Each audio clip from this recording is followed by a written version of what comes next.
You're listening to Parasearch Radio, news, views and reviews from the world of the paranormal from across the UK and beyond. Find us on Facebook, Twitter and the World Wide Web.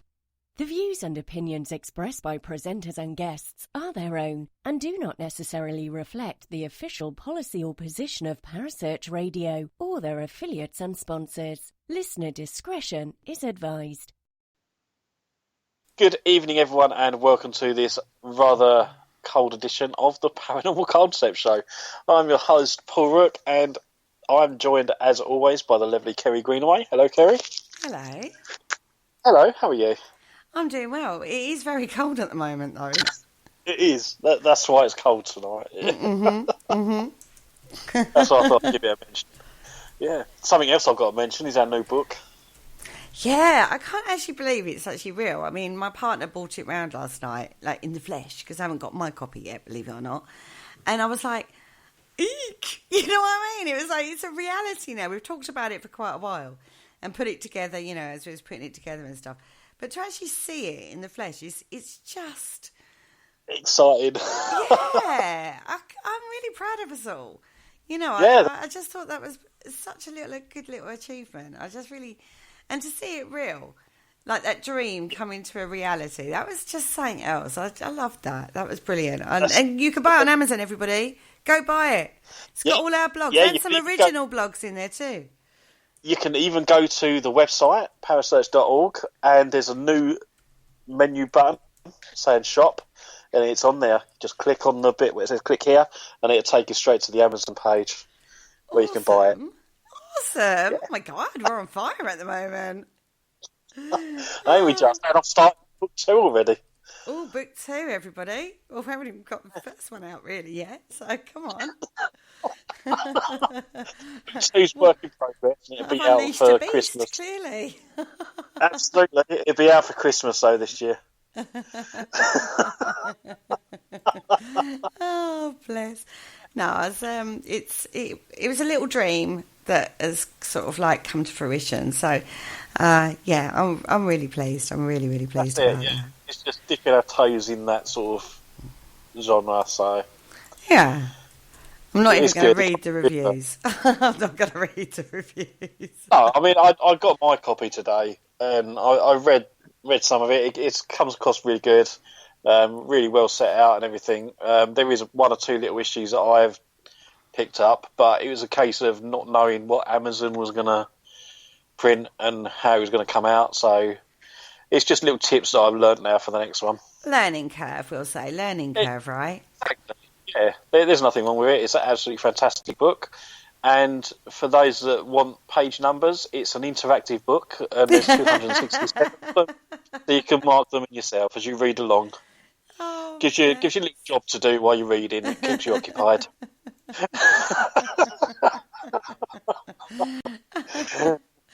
Oh dear. Yeah. So, are you up to anything paranormal this week?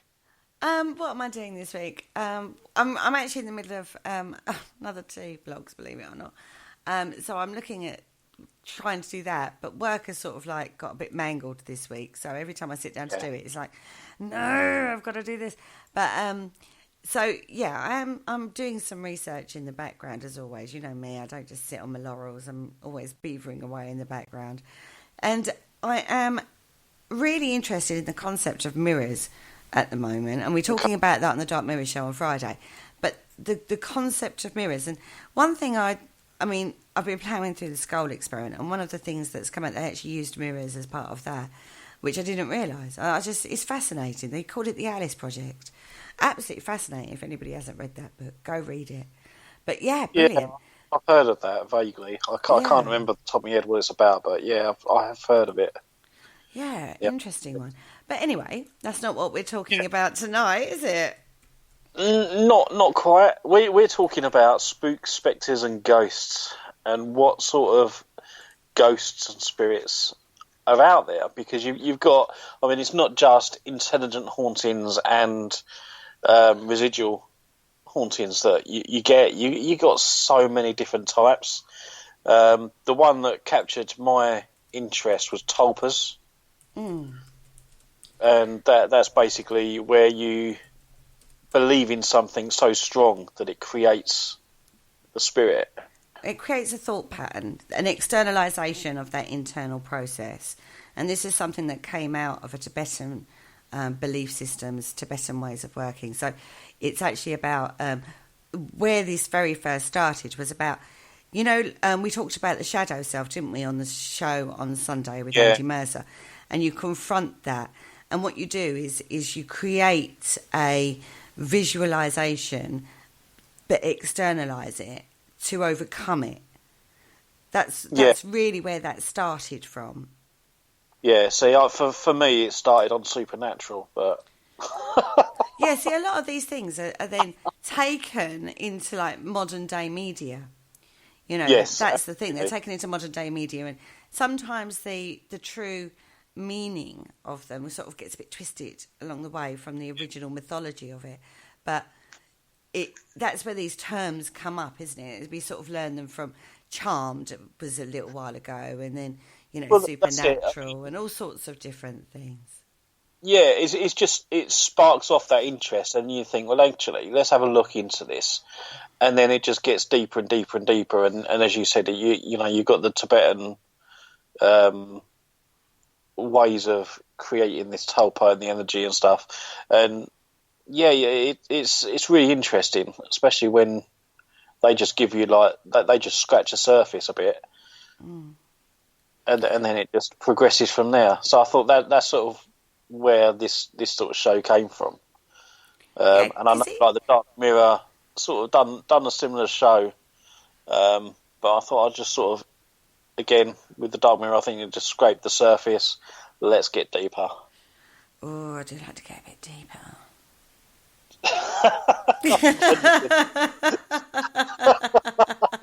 Sorry, that was the other channel's voice right there. Yeah, no. I was going to say that's the wrong show, Kerry.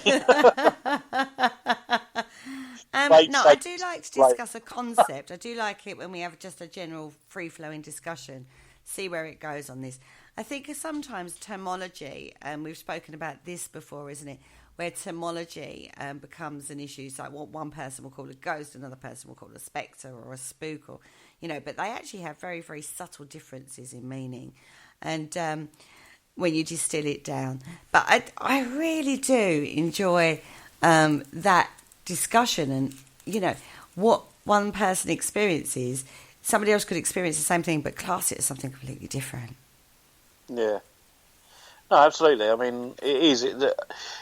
Terminology gets lost all the time, and it isn't just with the ghosts, spooks, spectres, and other spirits out there, but also with the whole paranormal investigator and ghost hunt. The lines just get blurred. I like things to be defined. You like them to have a specific box, don't you, that you can put it into. Yeah. But I do think lines get blurred because nothing is ever black and white. There is always like that grey area in there. And you may work in several different ways. Or one, like you say, if you have an experience whilst you're out and about, or, or your family has an experience, we'll all see that in a different way.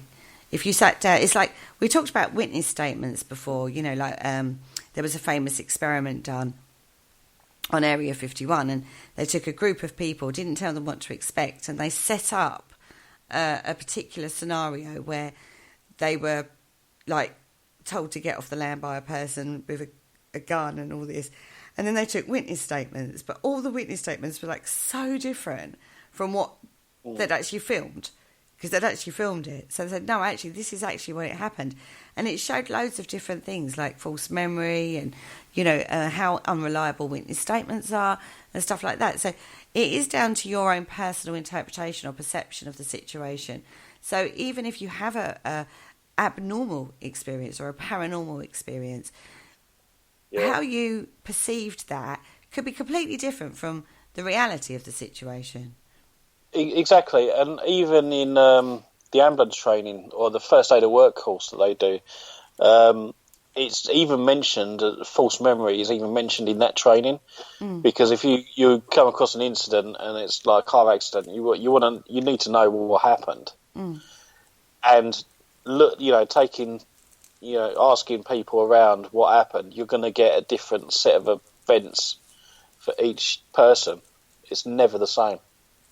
No, and I think this is something that needs to be recognised in the field. So when somebody has a paranormal experience, their terminology, as I was educated on Sunday as well. Go listen to that show; it was brilliant. I've lost my train of thought. Terminology of something is incredibly important, but I mean, I have to say, like I say, you look at concepts or terms or words. There's, although they could have a general meaning, somebody would call something one thing, another person would call it another. If you actually distill it down to the real meaning of the word, there are very subtle differences. Like there are differences in types of hauntings that we've looked at before. But it's like you can't always put it in a box. Yeah. You can't always do that. And I think that's the key point, particularly in this field. You can't put it in a box. I mean, we were talking... I'm going to have to keep going back to the Sunday show because that opened my eyes to a lot of... we were talking about Jungian psychology, and into that came out... We ended up talking about cryptozoology and UFO experiences that people had and their interpretation of that. And, whether or not it's these archetypes that the environment triggers and you actually witness it, but it's come from you. Yeah. And how that went back in culture as well. It's fascinating to look at it from a different perspective. And sometimes you have to do that. You have to look at your experience and maybe look at it from a different perspective. But that's what makes this field so fascinating. It is, absolutely. And, so what sort of spirits have you come across in your research? All sorts. I mean, first of all, I started off with the title of the show. Come on now. We was going to have to do that, weren't we? And something actually very interesting came out of that.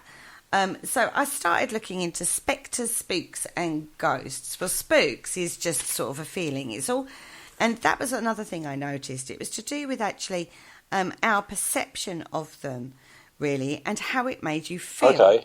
So like a spectre has got more of a negative, darker, menacing, perception than maybe a ghost does. A ghost, it's almost like the friendly ghost Casper. We don't see that as threatening as if you said, I saw a spectre of a white lady or I saw a ghost of a white lady. Yeah. Straight away, your perception of that terminology has changed how you would interpret that experience. And what I actually noticed was the spectre is something that you fear. So it's a fear of something, actually. So it's more a future thing. Whereas a ghost is very much in the past because it's somebody who's... Your perception of it is somebody who's dead and been and gone. So it's a past perception of somebody. Yeah. So then I went into wraiths, as you do. Okay. Yeah. Because I got the title wrong in my head because I thought it was Spectres, Ghosts and Wraiths. Really. And that is actually something that's very present because that comes from a Scottish mythology, in all honesty. And their perception of that is something that happens almost like shortly before or after death, but you wouldn't see a wraith any other time. But if you look at modern media, that whole wraith, and that comes down to things like Dungeons and Dragons and all sorts of things about this scary wraith that's stuck and will suck your soul. That's just something that's sort of like along the way. But the original, if you distill it down, isn't like a wraith more of a demon then, like an incubus or succubus? That's the perception now. But the original terminology of wraith was something that happens literally before or after death. That's why it's so linked to a soul leaving a body and taking your soul, because it was linked to that present moment. Okay, because I know you can get trauma hauntings. Yeah. Where people have accidents and then 500 miles away their sister sees their apparition. Yeah, that's a fascinating topic, that one. Is that a mental projection that you want to connect with that person before you die? What is that? What would that be? it's that, again, when we look into those cases, it's absolutely fascinating. Yeah.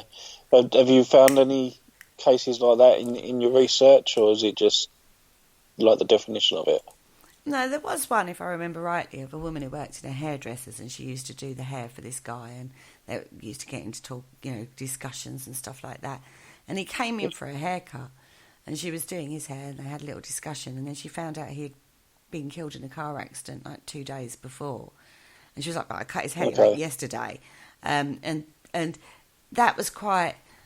Why would he go to the hairdresser's? But he obviously felt that he had such a connection to her. Yeah. His feelings may have gone a lot deeper than she realised. To her, it was just a client who she cut his hair, but to him, it might have been a hell of a lot of a deeper connection. So when you start looking at cases, I think you do have to be aware, and this is something that comes up time and time again as well. It's the connection between people. You have to have, humans need that connection. We need to be connected. When we shut ourselves off from the world. There's been experiments done where people have had no tech and not had any human interaction, and they've become very depressed very quickly. And I think there was one on social media that was going around a little while ago to demonstrate how isolating yourself when you're depressed is not a good thing, because it actually makes it worse. And how isolating yourself from connection can be detrimental to your own well-being. So. I think as humans, we need that connection.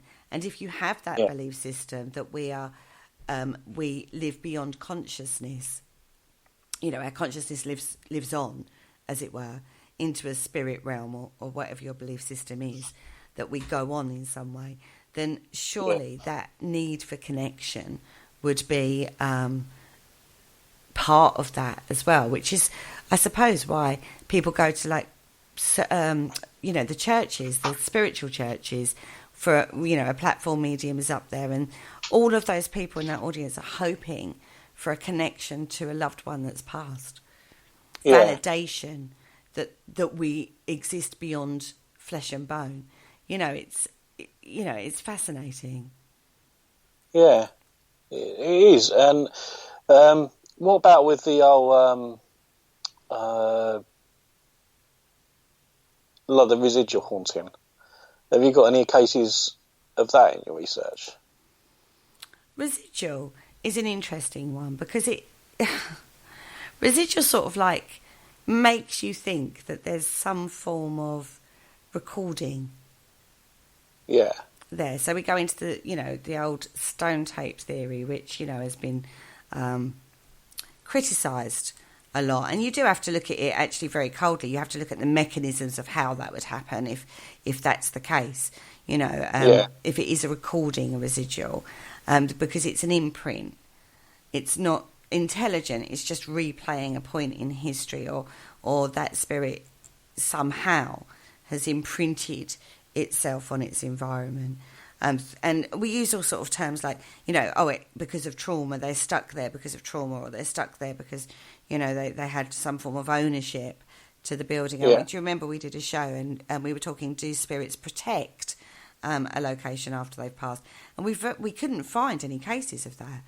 We found ownership, we found trauma, we found, the passion crimes and all that sort of stuff. But in regards to something staying there just purely and simply to protect the location, it was very, very tricky to come across. That led us down a whole different ball game, by the way, everybody. So go check that show out, because that really did lead us down into a rabbit hole of discussion. Sorry. So anyway, back to residuals. So it's almost like a video recording residual, isn't it? We sort of go on to, is it like a video recording? And if it's a recording, then there's got to be a mechanism as to how it got recorded. And we haven't come up with a good enough explanation for that yet. No. I mean, what's your... I know you've discussed this before, but what's your take on the stone tape theory for that? Personally, I think, because people sort of think it's quite simple, so they think it's like, the water or the crystal or something else in the location. Yeah. It'll be the mineral content in the building, or it'll be the fact that there's a water source nearby. I think it's if it was at all possible that the environment could do a recording of some form, it would have to be multiple factors.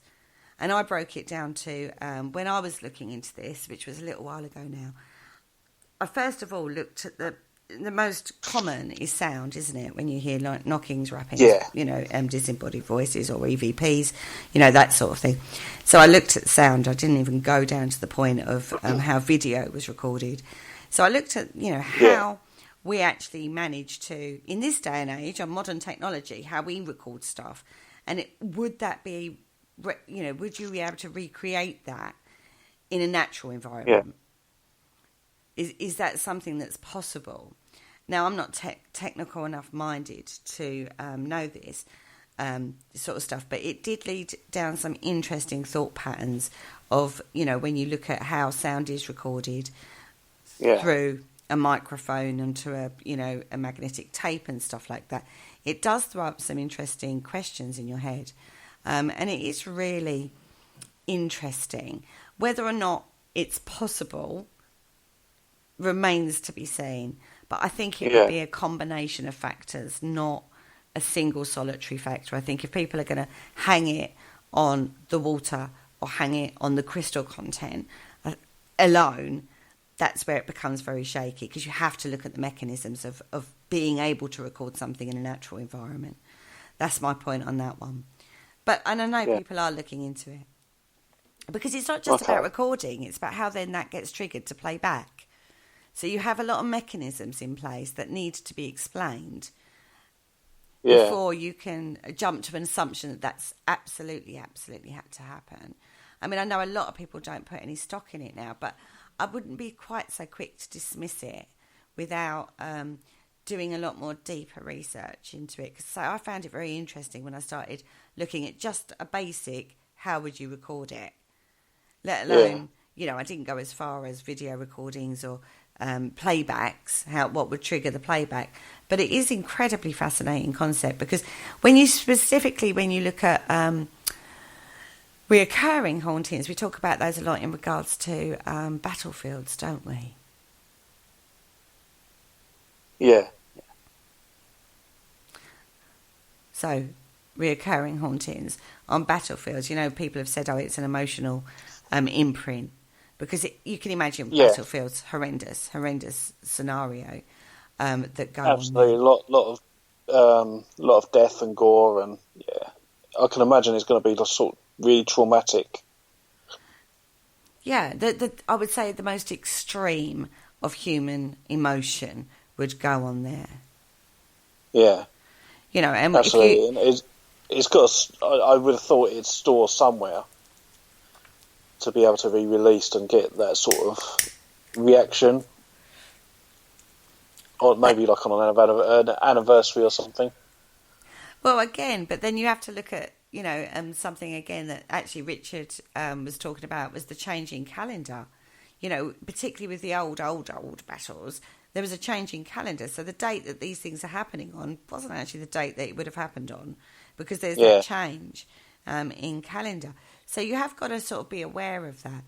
But if you look at we spoke to ages and ages ago now, Ruth Roper Wilde wrote a book on reoccurring hauntings, where you can go for and on what day, which is brilliant. I love that. So it's almost like a guide to the best chance to capture paranormal activity. If you're here on this day, it's supposed to happen every 10 years or whatever, or every year on this day. There's a lot of Amber Lynn. We'd just like to put that out there. She's quite a prolific reoccurrer, is old Amber Lynn. We used to have ones a bit similar to that. It was like New Year's Eve, I think, at midnight. You used to get to see this spirit literally run across the field. I don't know. But it was like a local legend at Lesness Abbey. Yeah, and we all have these local. Actually, they're quite local, aren't they? If you're here at midnight on a certain time or day, this is supposed to happen, and we all have tried it, I suppose. And I don't know. I've never had a haunting at a specific time or a specific day that it's supposed to happen. Have you? No, I can't say I ever have. You know, there's always people go, oh yeah, we have activity happening in our house every night at 10 o'clock, but then when you tend to go, nothing happens. Yeah, It always seems to you're be the sitting way. there waiting. We was at oh God, where was we? That Harwich Readout. And at midnight again, there's 2 staircases, and you're supposed to hear the sound of somebody running up and down the staircase. We weren't sure which staircase it was, so we split the team into 2, and we didn't capture anything that night. Oh, okay. But that is supposed to happen at midnight on that one. And Richard has said one battlefield story that's still circulated now is the English Civil War Battle of Edge Hill. Okay. And it's supposed to replay in the skies. If you look at the stone tape, if you think stone tape theory, why would it be in the sky? Yeah, that is a bit of an odd one. Maybe it's, I don't know, maybe it's something to do with, I don't know. I couldn't even hazard a guess, to be fair. But there are many stories of apparitions happening in the skies. I'm not talking about planes, I'm talking about like cities in the sky. And we've looked at that concept before as well. I think we went into a time slip thing, didn't we, on that one, more than anything else.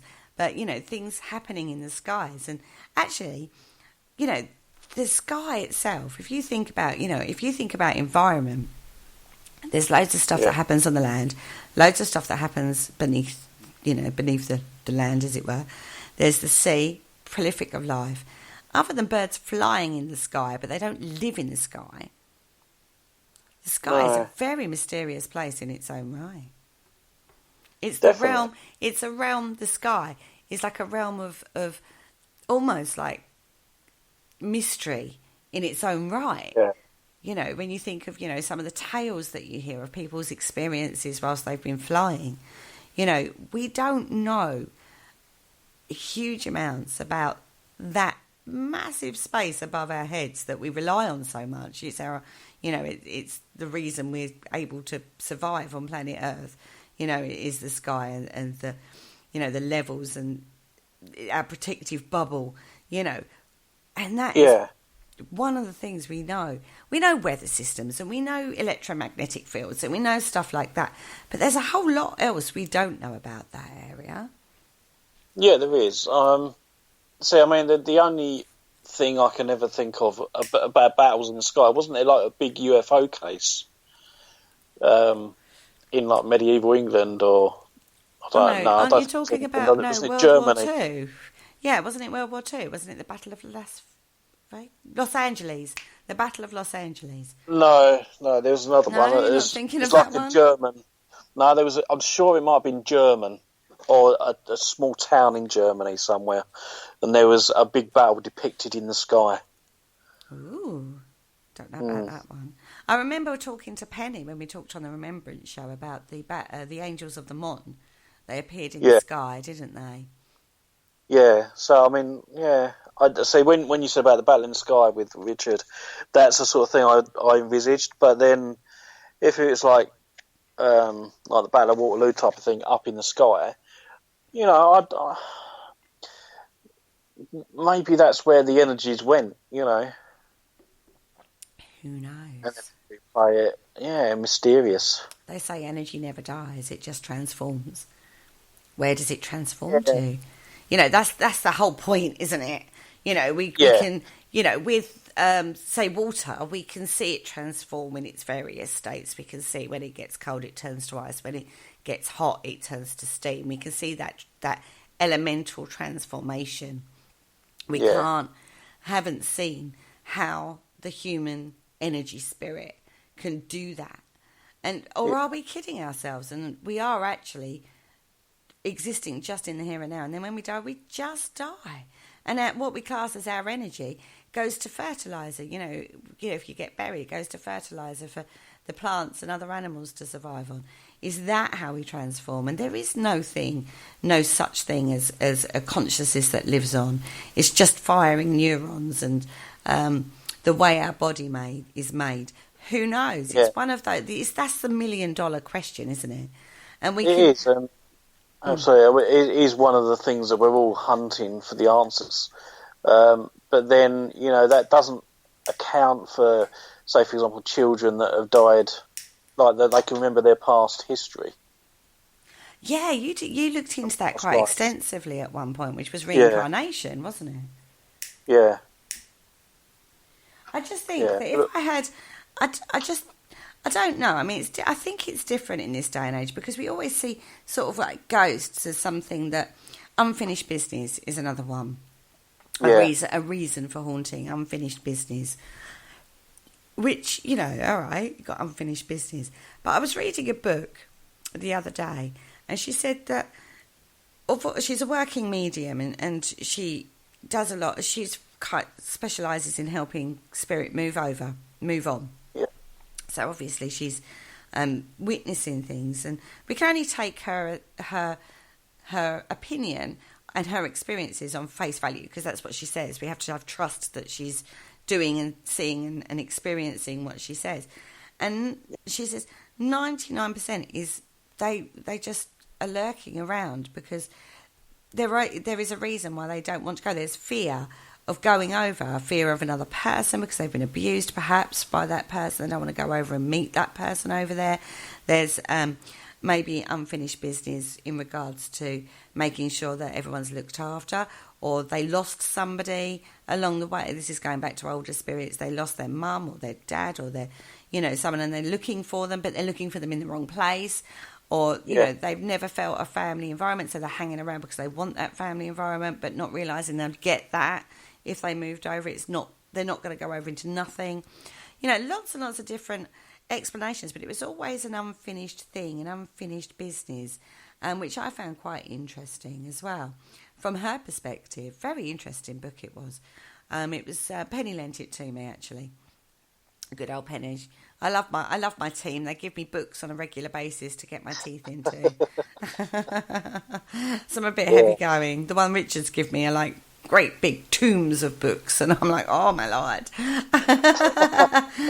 I will get through it, I promise. And now you've got another one to get through. Well, I've written half of it. I'll say half of it. I've written part of it, so I don't need to read that one. And because I proofread most of the others, hey, I've jumped on. Yeah. But it will be on my bookcase. I will say that. Yeah, on mine as well, man. Absolutely. Cool. So, have we found any other ghosts? Well, I think the one that interests me the most, the one that always gets my head going, is actually the poltergeist phenomena. And we've talked about this quite a lot, but this one really, really gets my brain cells ticking over. And I think you always have to go to the original case study. You can't... So, like with East Drive, I've been quite critical. If you listen to the Fundamental show, you'll understand why. But I think what's happening there is the original poltergeist case, I think, was done and dusted. It sort of came and went like most typical poltergeist cases. And I actually think what's happening now is almost like a group Tulper scenario. That belief that there is that poltergeist in that house is actually creating activity for people when they do investigations, because the belief is so strong in that case, even though the original poltergeist has been long gone. I think that's what I think's happening.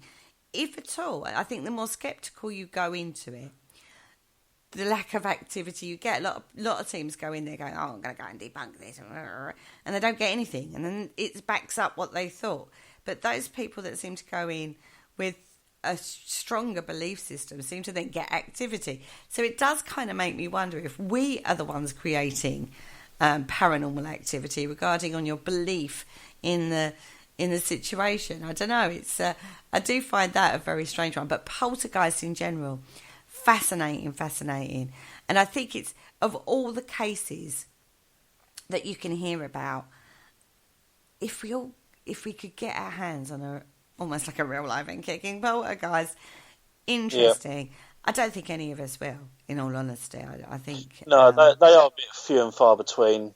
And I think, if there was one to be like to pop up, I think you'd have like 500 different paranormal teams all chomping at the bit to get to it.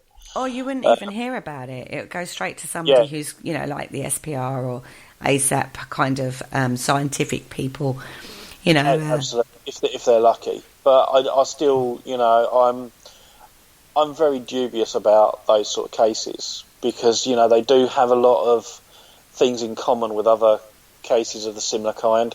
With the fact that, that there's always like some sort of child involved, whether it's female or male, in the teens, and it doesn't last any more than 18 months. And, there's just loads of similarities to them. I just find them a bit strange, and I would put them down to like some sort of telekinesis rather than anything else. I don't think it's a spirit.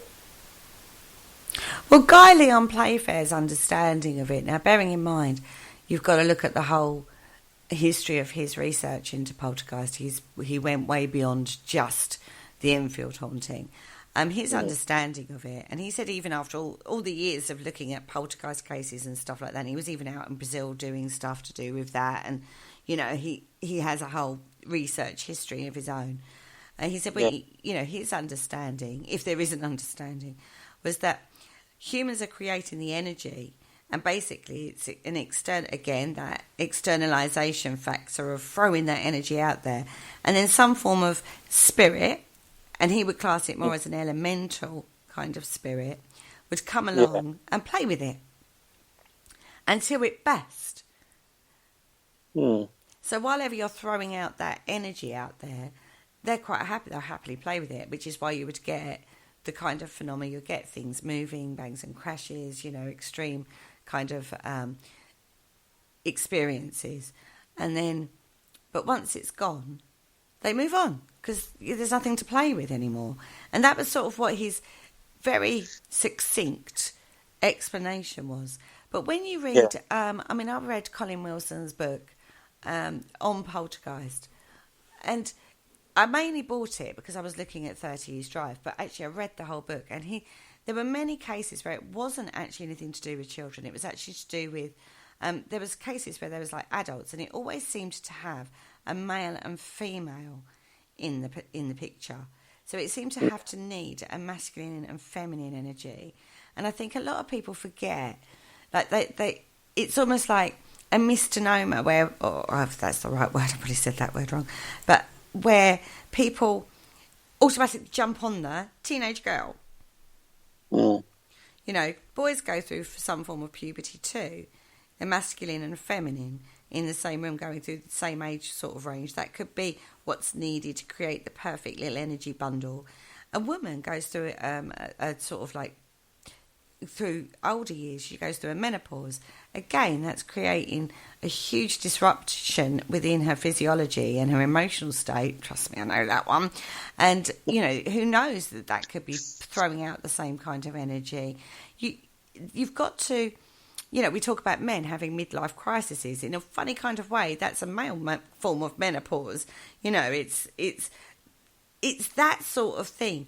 And it wasn't just the teenage girl. It always seemed focused from the female, but they're usually 90% of the time, there's a male energy in there too. I mean, when you start looking at 30 Years Drive, you had the boy first. It started happening when the girl wasn't even there, when Diane wasn't even present. It first started with Philip, the boy, not Diane. When you look at the Enfield haunting, we all looked at Janet and her sister, and it was Janet mainly. But then there was a boy in the house too, and the mother was at of a certain age. When you start looking at it deeper and you start looking at it, it's fascinating. I find it fascinating. I mean, even that one we looked at the entity case, didn't we?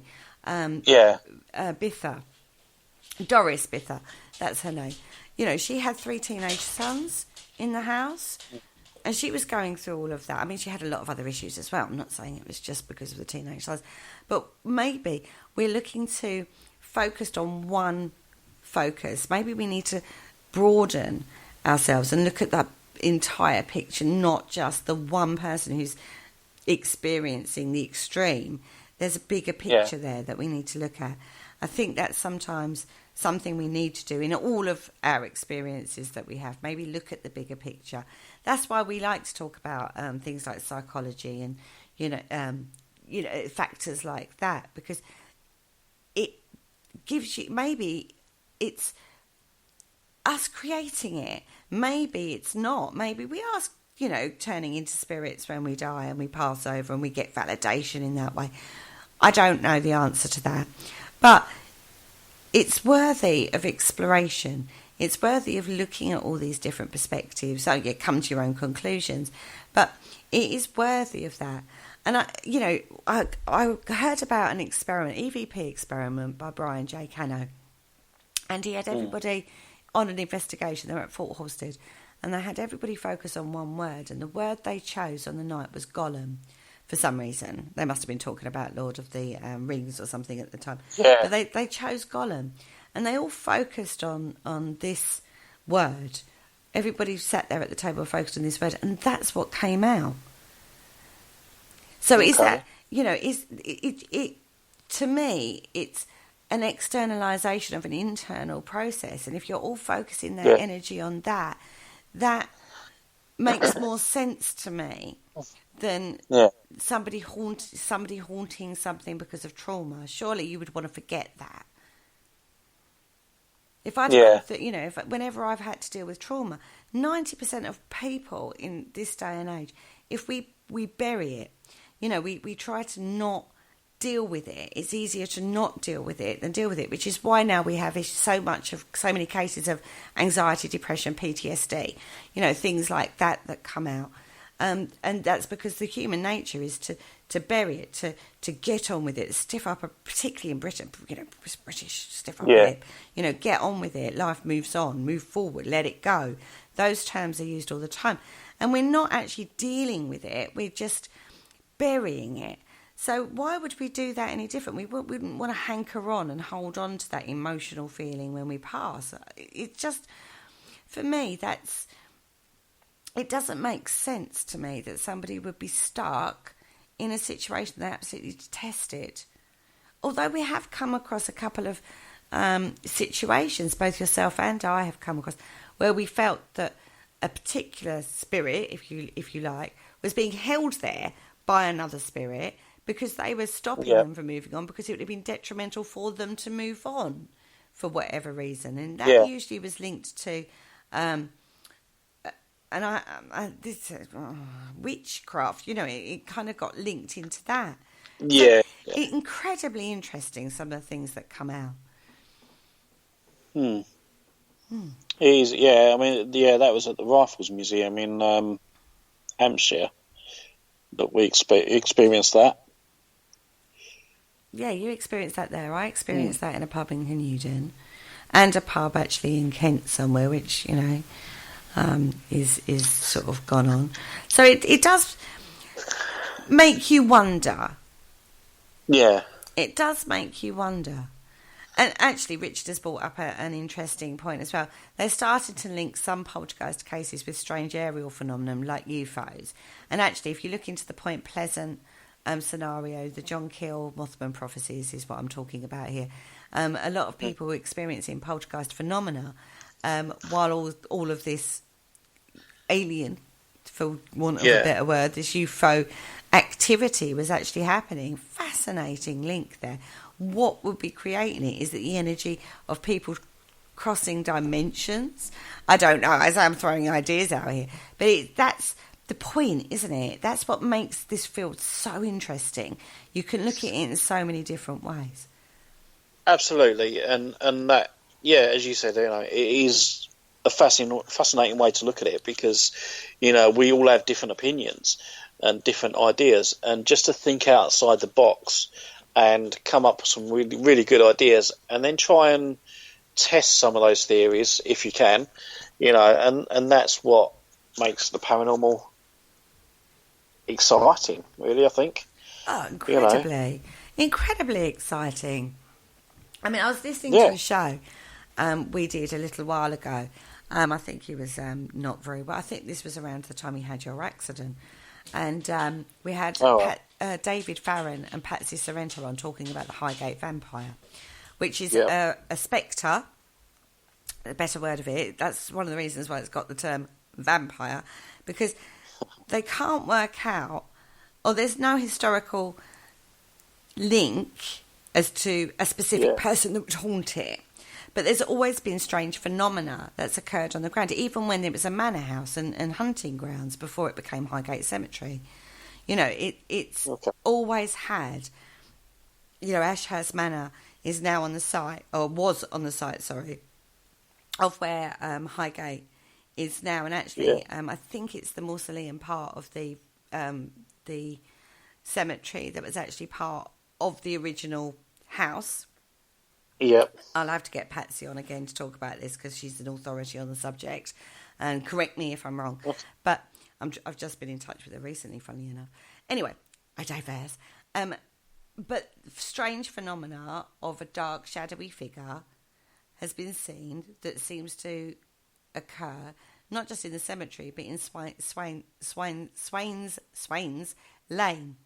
That happens, and people are still having those occurrences to this day.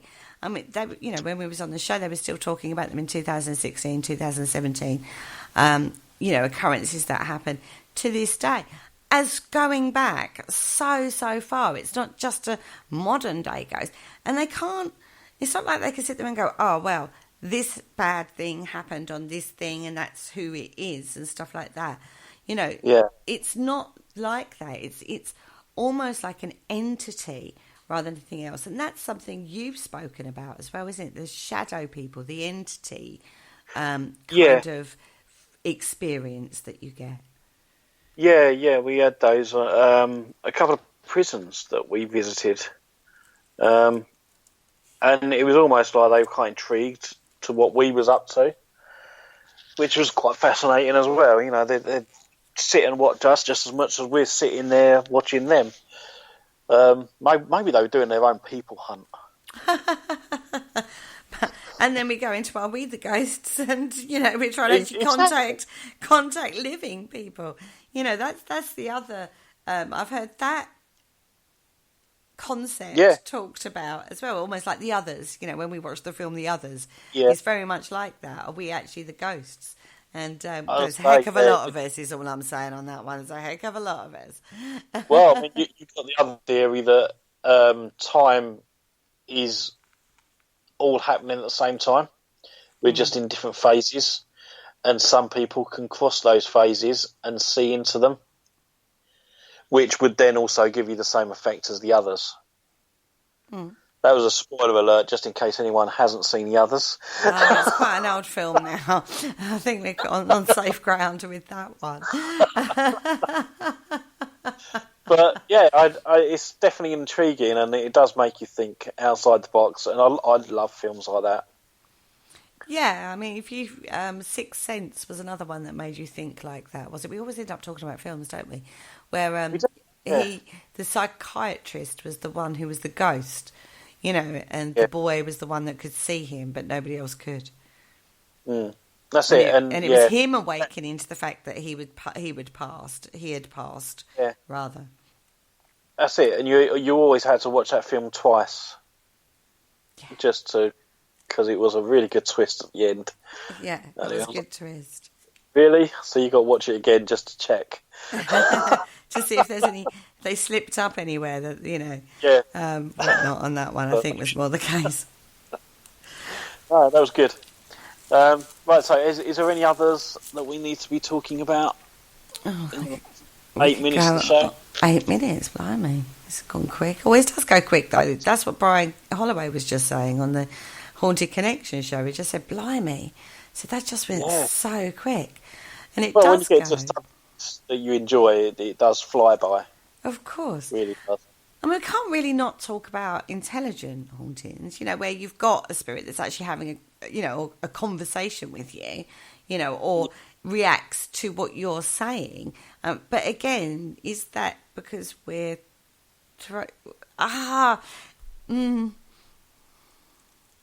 What? It's one of those, isn't it? I mean, I work in some darker ways sometimes. I say darker ways, but people's perception of it being a darker way of working. And I would say that there's something of you in them, and there's something of them in us. You know, they're independent, but they come from you. So when we was talking about the archetypal types, that made a lot of sense. It's almost like you're calling up that archetypal type to converse with, or, you know, conjure, I suppose would be the way of going. And but they all have a connection to us as well, sort of thing. Yeah, they are connected to us, and we are connected to them. So there is that connection there. So when you do that kind of work, you're very aware of that. So are you dealing with yourself effectively? You know what I mean? So when you get an intelligent haunting, where you can, is it almost like in a looser form of a conjuring, you know, of that conjuration process? Is it that they are there, you are having that experience, and they are coming up with independent responses or answers, but in a way you've created the environment for them to be able to do that because they're part of you and you're part of them? Yeah. Does that make sense? Yeah, it does, yeah. It's interesting thought, definitely. Because I know when I've done work in regards to, you know, when I've done that kind of work and I've invoked them for a specific intention, I know it's had an effect, and quite a profound effect. You know, it's been quite a big effect on the circumstance at the time. So, or am I fooling myself and that would have happened anyway? I don't know. My belief system is it had an effect. Yeah. It was an incredibly powerful experience that I had. I can't go that far. Yeah. You know, and that wasn't an issue for me. That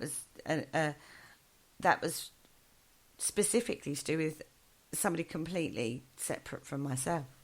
So and it did change. It changed their lives.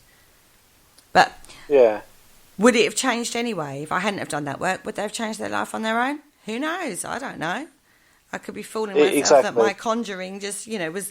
I put it down to the work I did at the time, but it could possibly have been that would have happened anyway whether I'd done that work or not. That could be argued, but because I'd done that work straight away, the experiment is flawed, isn't it? Because everybody's individual, every circumstance is individual. But that belief of magical practice, that belief that you can affect your environment and, you know, have an impact on people around you, is prevalent through culture, through societies across the globe, through aeons. You know, that belief of that. You know, Andy Mercer even wrote a book on folk magic, didn't he? He did, yeah. Of spells, very simple folk spells, you know, English folk spells, and everything from, you know, curses and bad things and to love spells and stuff like that. So, you know, this thought pattern and working with natural energies like, you know, crystals and, you know, organic material and flowers and herbs and, you know, all that sort of stuff, and little poppets and whatnot, has been around for centuries and centuries. It's nothing new. So is there something in it, or is that just another belief system like, you know, any other form of religion? It fascinates me, absolutely fascinates me. Yeah, I was sort of having this conversation with someone earlier and just saying, like, it is the power. I believe that sometimes it is the power of the mind, especially with like doing the protection, because I've seen so many mediums do protection different ways, and it is almost, as I've said so many times before, it's almost like they're brainwashing someone to make them believe, even in small part, that they are protected. And once they've got that embedded into their mind, they're protected. Because it's just that thought and it's putting it out there. And I even said about the crystals as well. It's almost like what you believe that particular crystal does, you're putting the energy into it from your mind. And that's why that crystal works for you. Then I ask you a question. So you don't believe in haunted objects, yet you're saying you believe that you can put your thought onto and into a crystal and yet you don't believe in haunted objects, that you could do that to a haunted object, but you can do it to a crystal. No, you can't. I don't think you could do it to a haunted object. Or to an object, it wouldn't be haunted. No, of course it doesn't. So you don't believe you could put your energy onto an object, but you can believe that you can do it to a crystal? No, I'm saying that if I don't know, if I gave you a crystal that you've never seen before and told you, I don't know, it keeps tigers away because you can't see any tigers, that's what you believe it does. That's what I'm saying. Oh, I will say that anything organic, anything that's born from the earth has energy. And its own energy. It has its own energy. It might have its own energy, but what that energy does is down to what thoughts you put into it. Or do you know what I mean? It's the intention of what you believe. If you believe you can do intention work with something like that, then you believe that an intention is a thought pattern that's out there, and you're using energy. Yeah, it's something that you're giving the crystal. So you're giving the crystal your intention. So you're basically infusing that crystal. Yeah. So you're saying you could put your energy onto an object. Yeah. So with that understanding, then you can do that with anything. But it's not making the crystal. That's the point. And I mean, you gave Daryl a crystal to put in his tea that he nearly smashed his teeth out. Only because he wasn't concentrating, and I did say to him, make sure you don't like. And he didn't get a cold. He did not get a cold. No, but that's the point. You told him it was that crystal that would stop him getting. That's because it has its own energy signature. Power of belief. Okay, no, because. And we're talking about crystals now, everybody. I'm just going to have to slap him down. Right, crystals are born from the earth. They have their own energy signature. Is that a discussion for another time, Paul? No, carry on. We've got what's left. Right, so crystals are born from the earth. They have their own energy signature in their own right. Okay, regardless of human interaction, they will have their own energy signature in their own right. Yeah. Okay, they're born in different ways, from different physical, chemical structures and procedures. Okay, within the Earth's core. Okay. They will have their own energy signature. What we do as humans is we take that energy signature and we work with that signature. We're not infusing it. We're using that energy signature alongside our own. We're getting the vibration from the crystal and our energy signature to marry up, to meld together, and that will have an effect. Okay. I trust you on that one. Yeah. And on that bombshell, we come to the end of the show. What's coming up? For the rest of the week, tomorrow evening at 9 p.m, Haunted Histories. Penny is talking all things Bolsover Castle, which has been on the paranormal field for quite a little while now. Bolsover, it's got quite a good little reputation out there, hasn't it? It has, yeah. It's good. So we're going to learn all the history and hauntings behind that one. Then on Thursday evening, the Parasearch Radio show have got Dark Arts Paranormal in the studio with them, Carl and Nat. I know Sam has been chomping at the bit to talk to these guys for ages. And they don't just do paranormal investigating, they also do a little bit of urban exploring as well. So that's going to be a fascinating one. Awesome, yeah. Friday evening on the Dark Mirror show, we are talking all things mirrors. Cool. Is what we're talking about. I've got to send the guys the research. And then on Sunday evening, I have got a special interview with the lovely Jamie Krashner, and we're talking about excommunication on that show. And she has first-hand experience of that. Yeah, I'm looking forward to that one. Tomorrow night, we're also fingers crossed hoping that Jane and Neil are going to go and do their presenter question and answer session on the Parasearch Radio Facebook group page, but Jane has got a really bad chest infection at the moment, so we may have to reschedule that for them guys, because Neil doesn't really want to do it on his own. He wants to do it with his lovely Jane, so we may have to reschedule. So we'll let you know on that one tomorrow, see how she feels. Okay, brilliant. So all I would need to do now is thank everyone for joining in the chat room and listening in, and I hope you enjoy the show. So it's a good night from Kerry. Good night. And it's a good night from me. Thank you for listening. Don't forget to join us for more shows throughout the week. Find us on Facebook, Twitter, and the World Wide Web to keep up to date with all the shows right here on Parasearch Radio.